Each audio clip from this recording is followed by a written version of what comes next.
What was that? I'm getting information in my ear. The SAG-AFTRA Actors Hollywood Union strike is finally over. Yes! Yes, baby! It's over! No more Fran on my timeline. Welcome back to Movies TV Mad. You can follow me on Twitter at Movies TV Mad. Smash the like button if you love me, have your say. Remember, you can follow me on Instagram at Movies TV. No, Instagram is Movies TV Mad X. Nearly gave you my Twitter handle again. And on TikTok, it's Mick Isn't Perfect. Leave a comment down below on my any of my posts on TikTok, and I will reply to you with a video. Let's get that going about anything that you want to talk about.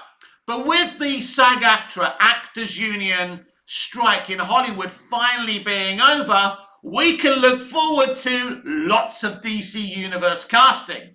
Lex Luthor, maybe Batman, maybe official confirmation that Momoa is playing Lobo, who knows. I think we're going to be flooded with a lot of at least Superman Legacy casting, so this is going to be very, very exciting. Even if you're upset about what happened to Cavill, if you're upset about all the decision making that's been made, if you're a DC fan, it is an exciting time.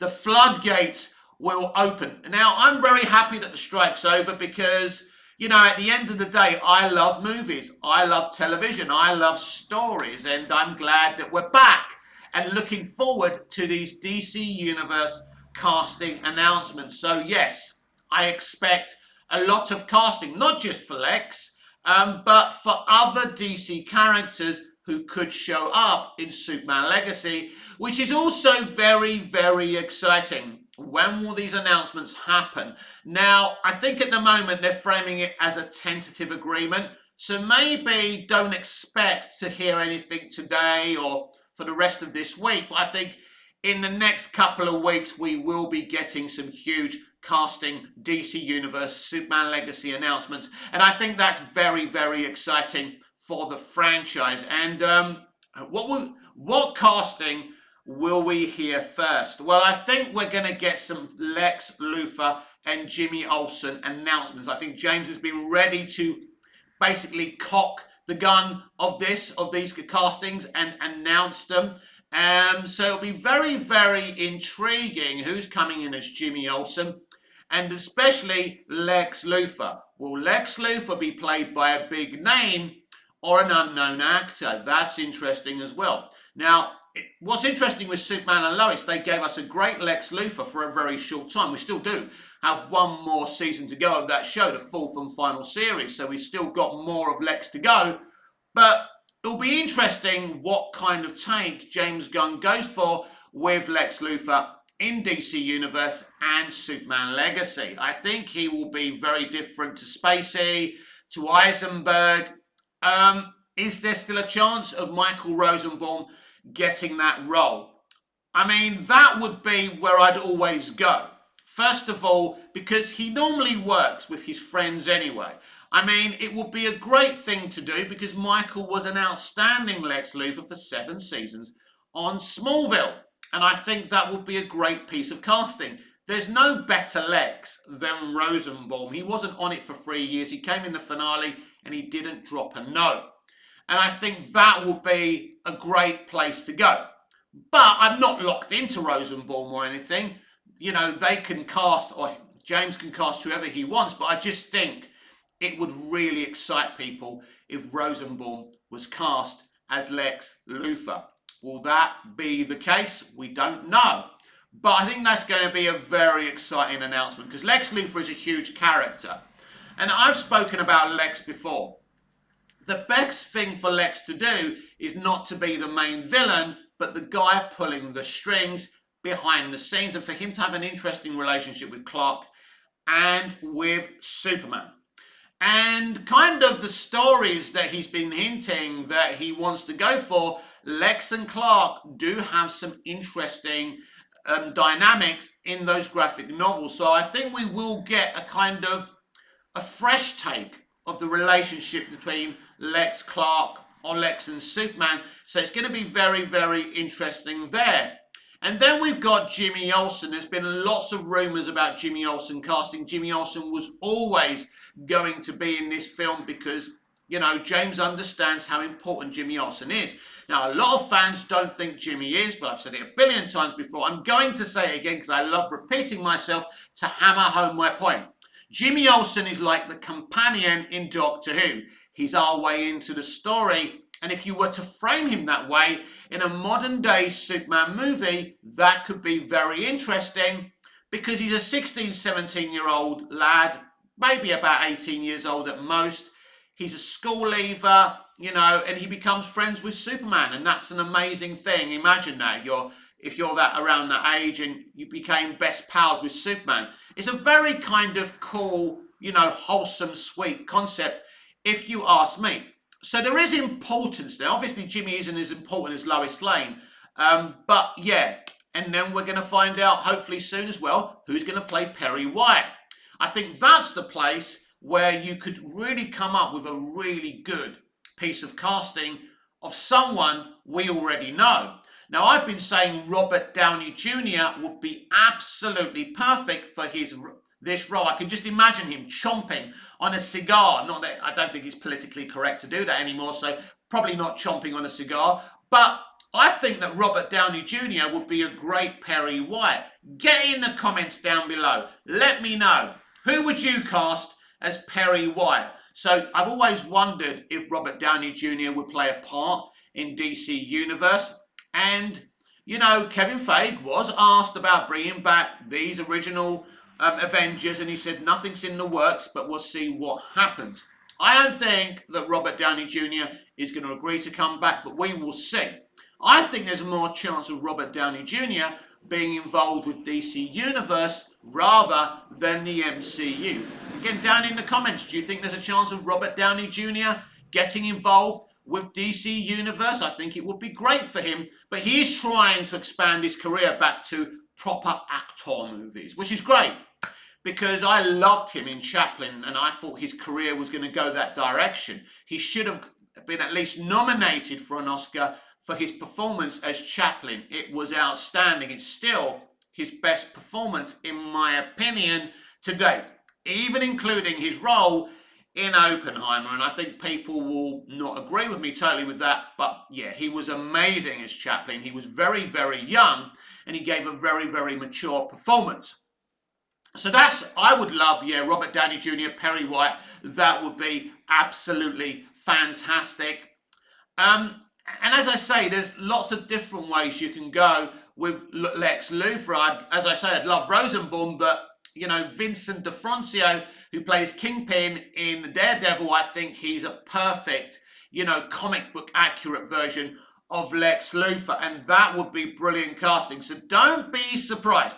We know that James has said that he wants to cast some of his Guardians of the Galaxy cast in DC Universe, and he hasn't been shy in coming forward in saying he is looking to bring Chris Pratt into the DCU.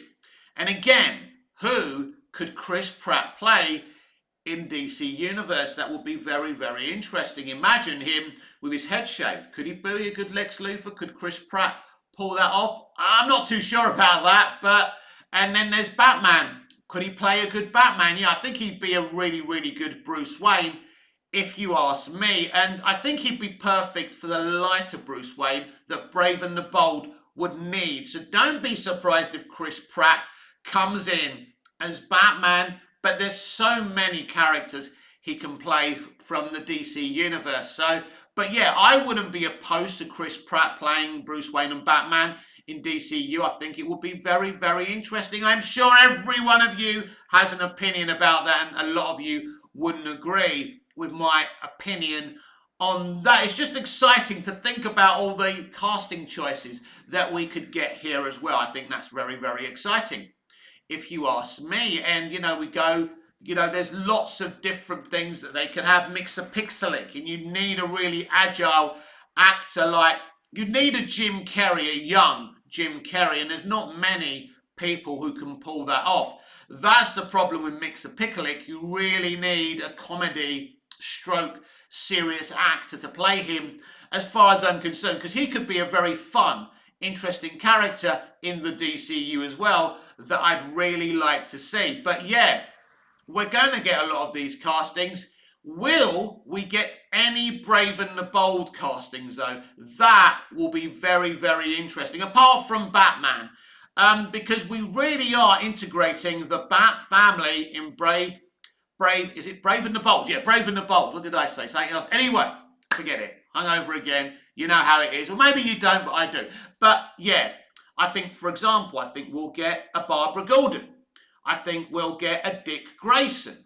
You know, we're getting lots of different characters from this Bat family. And I think it's about time too, in live action, we actually got a proper Bat family. The Bat family is one of the most fun things about Batman because we've seen him being alone. We've seen him brooding about his origin story. And I think people are ready for something else, something a bit more brighter, something a bit more colourful. As I say, I have no problem with darker Batman stories, but it's been done and done before. So I would like to see this kind of Brave and the Bold animated kind of vibe that we got from the animated series, because I thought that was great. And I'd like to see that again too. So yeah, I mean, Batgirl is going to be a bit of a controversial one, because would they go for Leslie Grace again? I very much doubt it, but they could do. I wouldn't be opposed to that, but I think it's an interesting situation. For example, it's clear to me that James Gunn has bribed Jason Momoa with Lobo so he could give up his Aquaman role, because Jason Momoa has been very vocal about not giving up his Aquaman role without a fight. But his language changed a few months ago, where he said maybe he would let it go. So that's interesting. And just off subject a little bit, we're now hearing the runtime for Aquaman and the Lost Kingdom is going to be around 2 hours and 5 minutes, or 7 minutes, or not even 10 minutes. So to me, it seems like this film has been cut to pieces, a bit like we were talking about in my non-spoiler review for the Marvels. That movie's very short, it's been cut to pieces. And the movie I saw in the test screening for Aquaman and the Lost Kingdom was, you know, not necessarily longer, but it had a lot of meat to the sandwich. So it'll be very, very interesting if they have cut a lot of stuff that I saw in the test screening. That'll be a fascinating thing we can talk about in the spoiler review, which I will be doing on this channel for Aquaman and the Lost Kingdom, which is our next DC live action event, which is only just over a month away. I'm excited for everyone to see that movie. I'm excited to see the theatrical version of that movie. But will Jason Momoa continue to play Aquaman? No, he won't. I have heard this on good authority. If he plays Lobo, he plays Lobo. Because Lobo is going to have a huge role in DC Universe. This is not going to be a small role, everyone. Lobo is a very, very fun, important character. I've never seen Lobo as a villain. I've seen him as an anti-hero more than a villain. So he's not pure villain. But he does a lot of bad shit. And he's a big problem in some comics to Superman. And I think, do you know what? I think Lobo will make Superman a lot more interesting to a lot of younger, audience members. Because I think Lobo is a fun character, and he's very interesting. He's on the motorcycle. He's very wild. He's very rebellious. You don't know what he's going to do next. And I think Momoa will be excellent as Lobo. I mean, if I had a clean slate, Momoa wouldn't get anywhere near playing Lobo. I'd go for somebody else. But it shows that this is the multiverse, and if you're Aquaman in one version of the multiverse, in another version, you could be Lobo. And that's totally fine. And the truth is, if we're dealing with the multiverse here, yes, Jason can sometimes maybe cameo as Aquaman from the other DCEU universe in the multiverse, while being Lobo in James Gunn's brand new main universe. There's a bit of fun you can do with this. So if Henry Cavill played Superman in the old DCEU timeline. It's the multiverse. He can play someone else in this universe. Now, that's what James Gunn hinted about, that he wasn't done with Cavill, maybe playing somebody else. But was that bullshit, or will it actually happen? Could Henry Cavill play a big character in the DC universe, but not as Superman? Could he be, could he be someone quite important in the Superman universe? Wouldn't that be crazy that if Henry Cavill was in Superman Legacy, but as another character? And who do you think he could play? Could he be, you know what? He could be a very interesting Oliver Queen, but he's not blonde, of course, which will piss people off because everything has to be totally accurate or people get angry. But yeah, it'll be interesting if people like Affleck and, we know Momoa is going to figure as Lobo. Well, I think that's pretty obvious now. They're not denying it. I don't know how long it will take for them to announce it. If they were to announce it now, I think James Wan would be very angry because it will be treading on his hype for Aquaman and the Lost Kingdom. There's no question. I don't think they're going to announce Momoa as Lobo till after this movie comes out. And we know it's beyond a certainty that Aquaman and the Lost Kingdom will not do very well in the box office. But you never know. You never know. You may like this film. Despite the Amber Heard nonsense, maybe people will come out and watch this movie. I'm being a glass full guy, half full guy instead of a half empty guy. But yeah, it is pretty much understood that probably Aquaman and the Lost Kingdom will flop, which would be a big, big shame. A big shame. But we'll see what happens. I would like it to be successful because it will give them a big problem. Can Jason Momoa continue to play Aquaman? And would he continue to play Lobo? I think the problem is it's an ultimatum from James Gunn.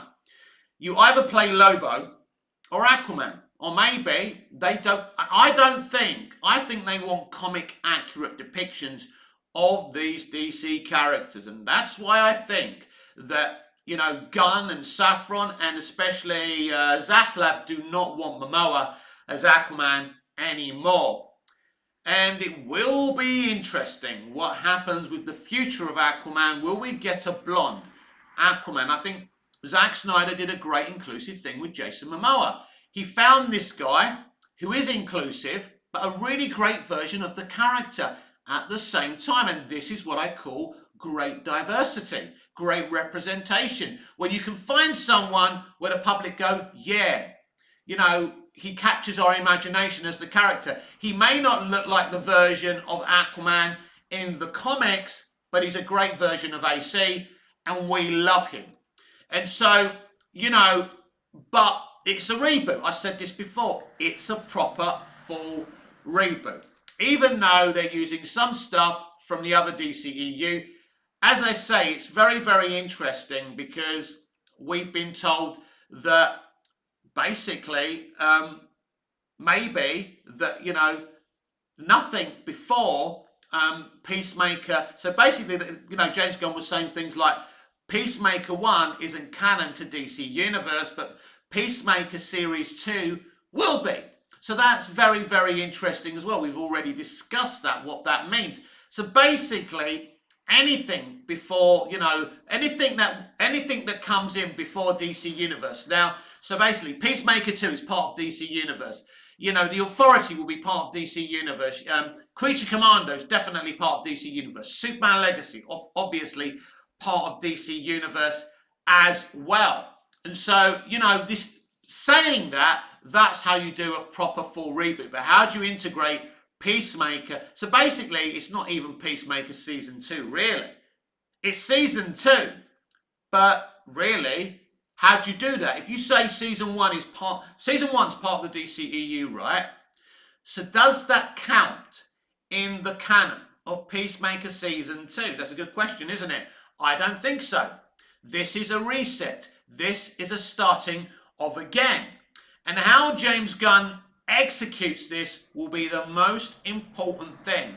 If he can pull this version, his version of DC off and make it all a success, then that's huge for WB, who confirmed yesterday they're very happy to license out DC content and other content to Netflix. And Bob Iger said the same thing about Disney, but reiterated not Marvel or Star Wars stuff, probably because Marvel and Star Wars are so shit that it wouldn't be worth Netflix's while doing it, even though they've got Justice League on Netflix, which is crazy, instead of the Snyder Cut. But anyway, yeah, that's interesting because they've confirmed if it's profitable for them, they're happy to license DC stuff out to Netflix. And they said, because we feel not only is this good financially, but people will come back to us to watch other DC content. So, yes, Zaslav is up for that, but is he up for licensing the Snyderverse to Netflix? That's going to be an interesting one. And I said, for Netflix's point of view, I think they're all in on Zack Snyder in this brand new universe, Rebel Moon and Army of the Dead universe, which is one universe. We discussed that the other day. But I think if Rebel Moon is as big as I think it's going to be, then I think we can restore the Snyderverse on Netflix. And he can even say that the Snyderverse is part of Rebel Moon. Imagine that and all that shit. It could be fucking crazy what Snyder could do over at Netflix.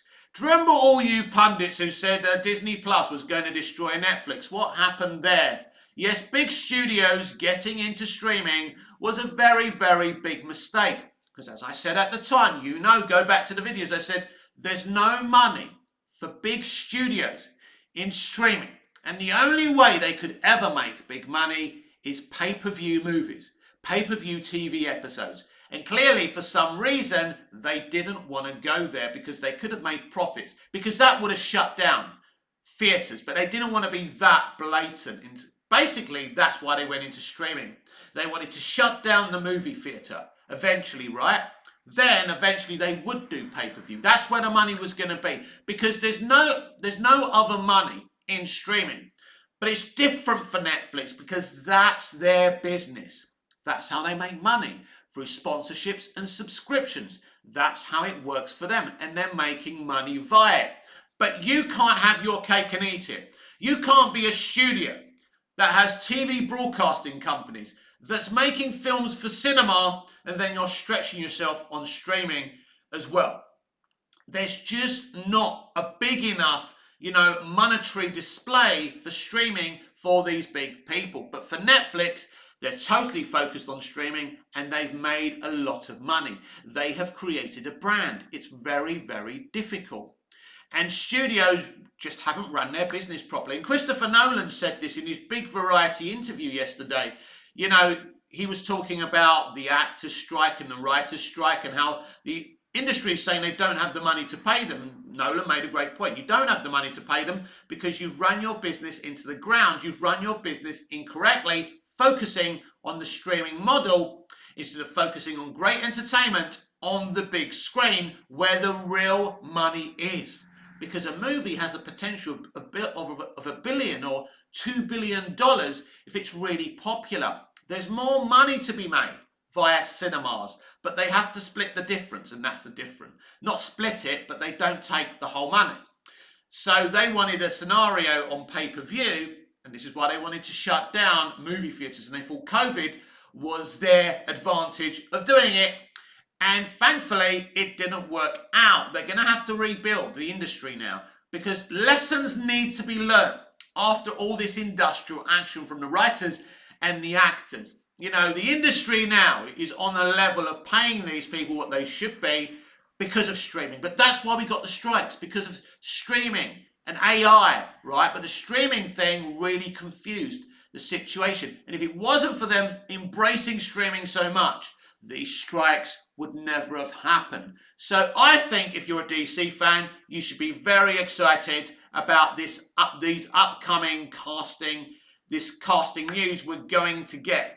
It's going to be very, very exciting. We've got a great Superman, we've got a great Lois. Hopefully we get a great Jimmy, a great Lex Luthor, a great Perry White. And then we've got so many DC characters to announce. And I think James Gunn has made his decisions prior to these strikes. He's coming back on Twitter again. He was very quiet during the strikes. He was moving away and going on the Instagram thing that's a rip-off to Twitter. And I think there's just not enough. I don't think it works for them. They wish that Freds was an alternative to Twitter because these people hate Twitter because it's very toxic. I mean, I don't see the toxicity in Twitter. I don't face toxicity, but then my account's pretty irrelevant to anyone else, and so people don't really bother with me. But at the end of the day, Twitter is where it's at. And James, you've got to be on Twitter and just ignore the toxicity at the end of the day. In your position, you're always going to get toxic responses and you've got to ignore it. You've got to deal with it like the rest of us do. But yes, a very exciting time to be a DC fan, and we're going to be hearing a lot of exciting news. And I think if you cast, as I said earlier, if you cast Vincent D'Onofrio or Michael Rosenbaum as Lex Luthor, it will be amazing. And James Gunn may go for a big star to play Lex Luthor like Donner and the Salkinds did with Gene Hackman. In fact, it was the Salkinds who brought in Gene Hackman and not Dick Donner. That happened before Dick came on to Superman the movie. So could we have a casting for Lex Luthor as huge as that? We've had Kevin Spacey play Lex. He was an excellent Lex Luthor as well. So we've had a lot of big names playing Lex. Will we get another big name playing him? Or should it be an unknown? I think it should be the best actor for the job. Now, could Robert Downey, we've spoken about Robert Downey Jr. as Perry White, but could he work as Lex Luthor? Would he look good bald? I'm not sure. Thinking about it, I don't buy it. But I think Robert Downey Jr. is a very good actor, and I think this is the kind of role that would motivate him to come back to comic book movies, because he really is moving towards the actors movies, which is good, because he deserves it. I hope he finally gets an Oscar with his role in Oppenheimer and moving forward. But I think the reason I think Robert Downey Jr. would be more interested in playing Lex Luthor in DC Universe rather than going back as Stark in the MCU, Lex Luthor done properly is very challenging for an actor, as it was for Rosenbaum in Smallville. They really gave him a lot of meat in the sandwich, didn't they? So I think Robert Downey Jr. would rather play Lex in DCU than going back to Stark in the MCU. And I think it will be a big, big challenge for him. And there's no question about it. Robert Downey Jr. is an actor who has got lots of different levels. And because of his trouble with drugs and everything, his options were limited at first. And that's why he took the Tony Stark role with Marvel Studios. He would never have played Stark if his options were open to him and he never just came out of prison. I'm quite sure about that. So I do think that Robert Downey Jr. will join the DC Universe in one role or the other. And I think Luthor, don't be surprised. Also, Hal Jordan, an older Hal Jordan, would be great for Robert Downey Jr. as well. So, what's that DC show that he produces on Netflix? It's Golden Tooth or whatever it is anyway. It's something Tooth anyway. So that's a DC property as well. So he's already been working with DC. Of course, he famously wore a top saying FUCK-DC because David Ayer and the cast of Suicide Squad on the red carpet premiere were wearing Fuck Marvel t-shirts. So I think if he gets a role with DC, that will come back to haunt him. But, no grudges. DC started that fight, but it was very funny at the time. The rivalry between DC and Marvel was fun back then. There was so much banter. They were after us. We were after them. Of course, they were very successful. We were not so successful, but it was fun times. But yeah, I think that, look, there's no question about it, that James Gunn is definitely going to be using a lot of MCU actors, especially the ones that have nothing to do with, who have nothing to do with the MCU anymore. I tell you what, who would be a great Mercy Graves, who is basically like Lex Luthor's henchwoman in the comics. Scarlett Johansson would make a great Mercy Graves.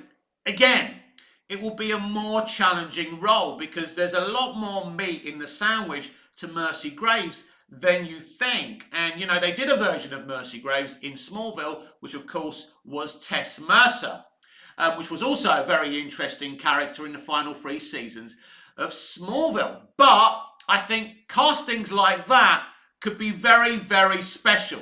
So who would you like James Gunn to cast in the DCU? Who would you like to play Perry White and Jimmy Olsen and all these different, brilliant, iconic DC characters? Comment down below and I'll check them out when I can.